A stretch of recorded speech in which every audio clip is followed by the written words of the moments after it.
Alright, so you're in a rehearsal. The band leader's passing out brand new sheet music. And you're like, ah, sweet, I love new music.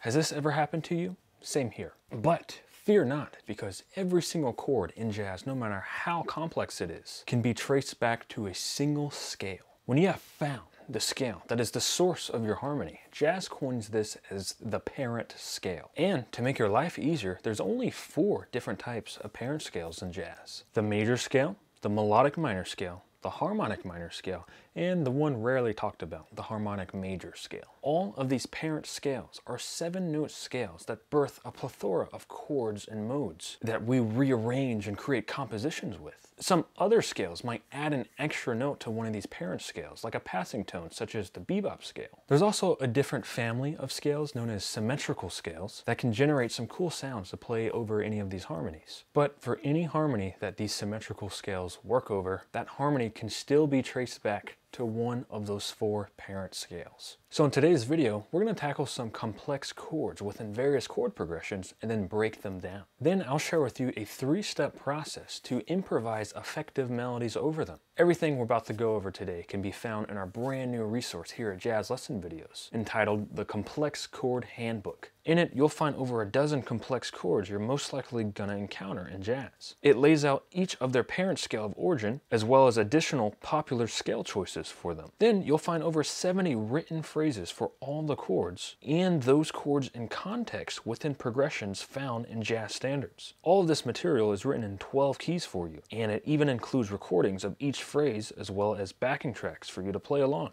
If you're interested in this brand new resource, you can find the link in the description below and use the code COMPLEX5 for $5 off.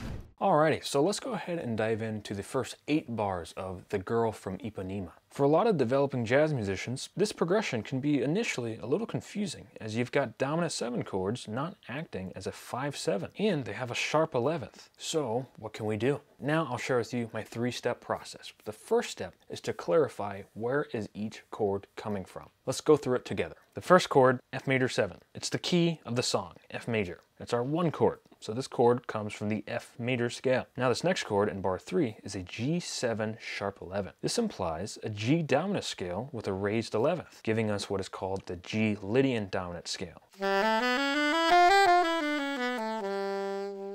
This is the 4th mode of its parent scale, D melodic minor. The Complex Chords Handbook shows you this, as well as other choices and phrase examples demonstrating these sounds. Awesome, so once you have gone through your entire composition and really clarified what are the quote-unquote right notes, then I'd move on to the second step, establishing a handful of reliable and good-sounding shapes and sounds that you can confidently improvise with over each individual chord. I'll share with you a handful of my own favorites for Lydian dominant in particular. All these ideas and more can be found in our new Complex Chord Handbook. A sound that I like for G Lydian dominant is a D minor major 7 arpeggio. Take a listen how it sounds over this chord.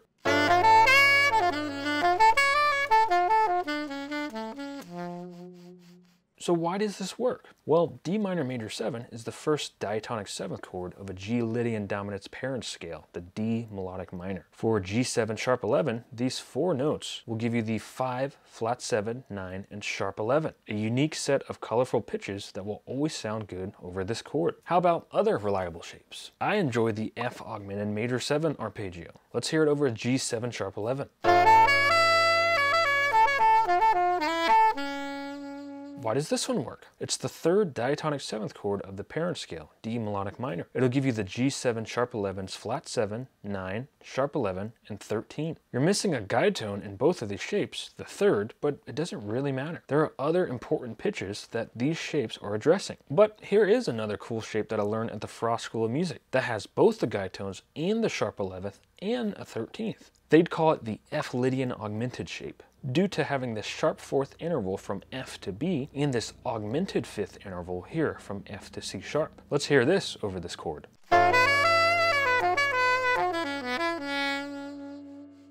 really nice shape to play over Lydian dominant chords. How about one more reliable option? I enjoy the A major flat 6 pentatonic scale, which is just the A major pentatonic scale, but lower the 6th, the F sharp, down to an F natural. These notes will give you the G7 sharp 11s 9, 3, sharp 11, 13, and flat 7. Let's hear how this one sounds over this chord.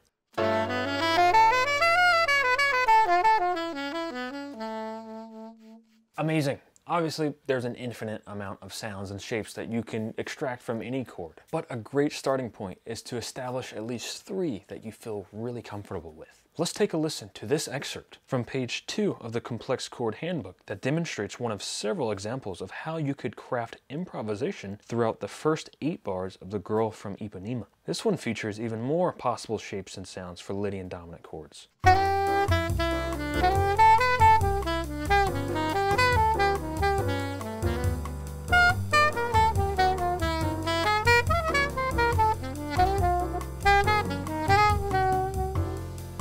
So what's going on here? The first bar borrows from the melody of the tune and will build upon it in the next measure by using an A minor pentatonic sound in a linear fashion. This E here is an implied sharp 11 in this major 7 chord, which can sound nice if used with intention. Now we arrive to our G7 sharp 11 chord, and we're going to use the sound of the G whole tone scale. This scale is going to give you a sharp 5th, which is not part of the Lydian dominant scale, but that's okay. It still sounds great, and it's a very popular alternate choice of scale to play over this chord. In these 2 measures, we're really embellishing a G augmented triad this whole time, which informs us that a G augmented triad is another nice shape to add to your back pocket to address this chord. Now we'll anticipate the chord an 8th note early and descend down the G minor 7 arpeggio and add a 9th in between. When we land on G, we'll continue to descend, but with a G minor bebop scale, till we smoothly voice lead onto the 13th of our G flat 7 sharp 11th chord. From here, we'll ascend up another very handy shape for this chord, the major 7 flat 5 from the flat 7. Technically, this is an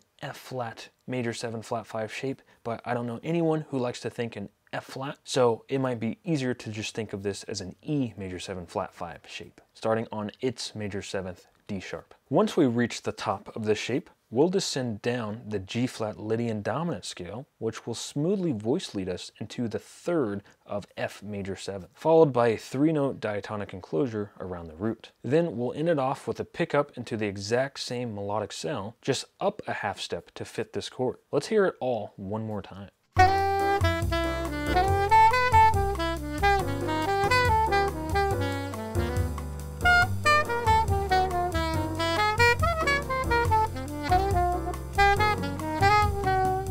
Awesome, so that's an example over the first 8 bars of The Girl from Ipanema. However, nowadays, there's a lot of new music with some strange looking chords, like the D flat major 7 flat 5 over C. And you might think, what the heck is this? And how do you solo over a chord like this? Well, just like before, the first step is to identify the chord scale. A slash chord, especially a complicated like this one, is kind of like a puzzle, and usually several options can work over a given slash chord. The Complex Chord Handbook has a thesaurus section in the preface that explains what to play over the most typical slash chords you'll see in jazz. Let's solve the puzzle of D flat major 7 flat 5 over C. The note to the right or bottom of a slash is the root. Now let's identify the pitches of each note of D flat major 7 flat 5 in relationship to this C. D flat is the flat 9, F is the 4th, G is the 5th, and C is the root again. So we've got 4 notes, a root, its flat 9th,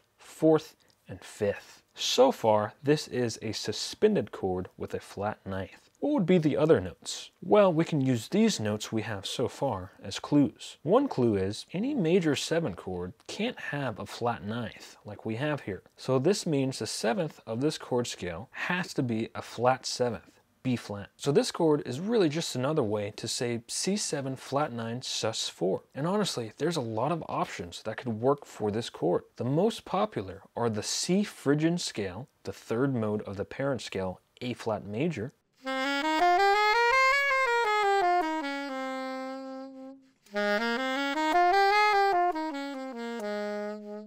and the other popular option is the C Dorian flat 2 scale, the 2nd mode of the parent scale, B flat melodic minor.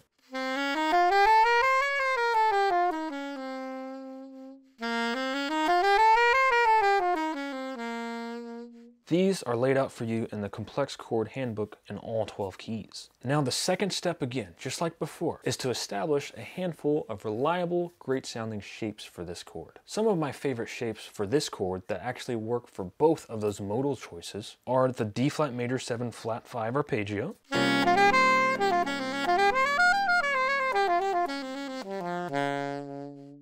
and the G half diminished arpeggio.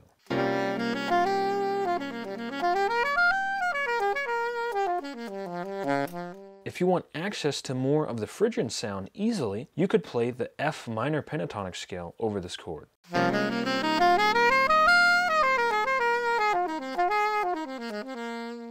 It sounds great. And if you want to access the Dorian flat 2 sound over this chord, a B flat minor major 7 arpeggio sounds great for this chord as well.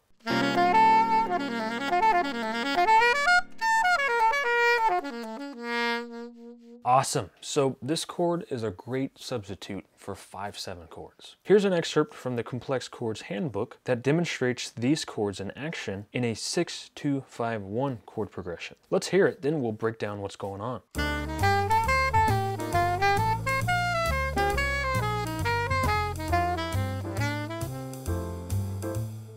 Great, so what's going on here? All this is completely diatonic, utilizing a handful of different shapes to generate all these colorful sounds. We start off with the root of D7 flat 9 sus as an approach note to an inversion of that half diminished chord I mentioned earlier that works nicely. It's a half diminished chord from the 5th of this chord, so in this case it's an A half diminished. It gives you the 5, flat 7, flat 9, and the 4th. Using this shape, we ascend and descend with it, then voice lead into the flat 7th of the G minor 7 chord. From here, we play a 1, 2, 3, 5 shape from F and play F again up an octave. From this F, we descend the C 1, 3, 4, 5 shape, one of my favorite sounds ever. For this chord, we descend this shape again, but this time it's a D flat 1, 3, 4, 5. Right after, we do it again, but I trade the D flat for a B flat this time for some variety. This A flat in this chord is a flat 6, confirming this to be a Phrygian sound. The first chord here didn't have a 6th, so it's ambiguous on what exact mode we're playing here, but it still sounds awesome. Anyway, on this final chord, the F major 7, we return to the descending C 1, 3, 4, 5 sound, and we end off the phrase with a decoration around the 5th.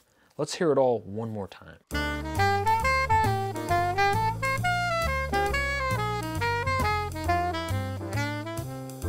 Amazing. To end this video off, let's speed run through this 3-step process over one more chord progression. This is the first 4 bars of the B section in Dolphin Dance by Herbie Hancock. First step, clarify all the quote-unquote correct chord scales over each of the chords. G major 7, the G major scale. G7 sus, the G dominant scale. A over G, it's ambiguous, so multiple choices could work, as the Complex Chord Handbook will show you all the popular options to play over each slash chord. Let's settle for now with the G Lydian augmented scale. And finally, the E flat major 7 sharp 11 over G, another ambiguous chord where multiple options could work. Let's settle for now with the G Aeolian mode. Great, done. Now, second step, establish a handful of sounds or shapes that will work over each individual chord scale. G major 7, it's pretty easy. You probably have a lot of things in that sound already. What about G7 sus? An F major arpeggio sounds great.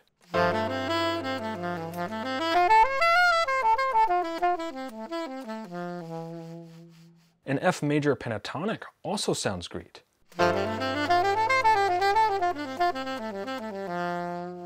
You could also treat this as if it was a 2 chord in C major, so in this case, imply this as if it was an ordinary D minor 7 chord using D Dorian. Nice. What about the G Lydian augmented? I like using a triad pair of G augmented and A major.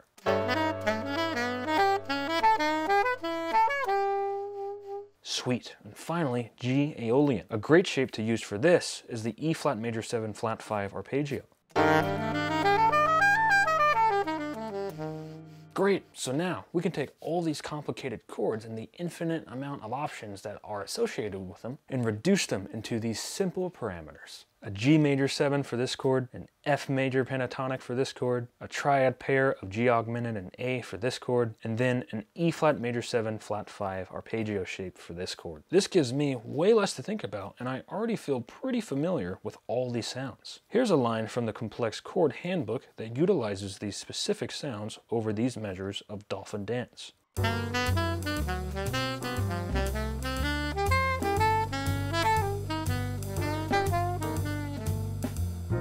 Awesome. Well, everyone, that concludes today's video. I hope you didn't mind my mom's art room as I am traveling currently. I really hope this video helps you make sense of any complicated chord progression coming your way, and you'll be able to play some amazing solos over them. Again, if you'd like to download our brand new resource, the Complex Chord Handbook, you can find the link in the description below. And don't forget that you can use the code COMPLEX5 for $5 off. Thanks so much for watching, and as always, please leave a like and subscribe below as it really helps this channel grow. All right, everyone, I'll see you all next time.